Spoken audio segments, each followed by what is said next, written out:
early summer, 3000 BC. Rain clouds begin to form over the Ethiopian highlands, 800 miles south of the Egyptian border. Before long, a drizzle becomes a torrent, and the slumbering brooks awaken with a furious rush of floodwater, churning blood red with the sun-baked silt of East Africa. Downhill, these streams combine to form the Blue Nile, which accelerates for 850 miles before slamming into its sister river, the White Nile in Sudan. United, the two rush northward into Egypt as the Nile, a river at the center of a civilization on the rise. If the flood will not come this year, will be famine. No one will eat. All the Egyptians will be hungry. If the flood will come strong, maybe it can destroy things. By late July, the Nile spills out over its banks and consumes the entire valley, leveling everything in its path. For 600 miles, from the south of Egypt all the way to the Mediterranean Sea, low-lying villages are washed away, and thousands of locals are left homeless. In Egypt, flooding is an annual event, but devastation on this scale is inconceivable. Too much water causes a disaster of untold proportions. People's fields were flooded and rotted. Certainly children would have died. There would have been widespread inability to feed families. And we even have from literary texts notions that at the worst moments of famine, there could be even cannibalism, horrible, untold disasters. While flooding consumes every corner of Egypt, its new capital city, Memphis, stays dry, thanks to the massive 49-foot dam that surrounds it. It is the first dam ever built in recorded history. The driving force behind the dam and the city it protects is Menes, the first pharaoh of Egypt's first dynasty. He is a warrior with a passion for building, and his army has recently united Upper and Lower Egypt into one great kingdom. The first king of Egypt would have been more powerful than previous chieftains because he had all of Egypt under his control. The king was placed by the gods upon the earth to help regulate things and to maintain the proper functioning of the cosmos. And he provides for the Egyptians not only in this life, but in the life to come. At Memphis, Menes would enforce his will over Mother Nature with the help of some innovative engineering technology. Hello, I'm Peter Weller. The flood just described occurred many, many times over the course of Egypt's 5,000-year history. Archaeological records during the reign of Menes are sketchy, but we do know that Menes took dramatic steps to prevent a flood of this magnitude. His engineers are said to have built a massive barrier to protect the city of Memphis from the inundation. And that dam was supposedly so sturdy that it redirected the Nile, thereby securing the safety of Memphis. Now, the idea that any civilization 5,000 years ago could accomplish this is absolutely astonishing. Today, the dam built by Menes is lost to history. But another ancient dam endures just east of Memphis, known as Sad al-Kafra and dated to 2700 BC. This obscure ruin gives a glimpse into the dam-building techniques of Egypt's early engineers.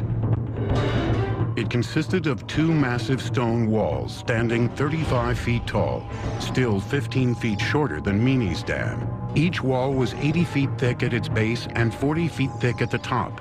Dirt and loose stones filled in the space between them. 100,000 tons of rock and rubble had to be quarried and transported to build this dam, and even more for the one built by Menes. 5,000 years ago, a project of this magnitude would have required incalculable labor and effort. Nowadays, you tell someone to move a 10-ton block of stone, they immediately want to go out and rent a crane. 200 years ago, you didn't need it. 3,000 years ago, you didn't need it.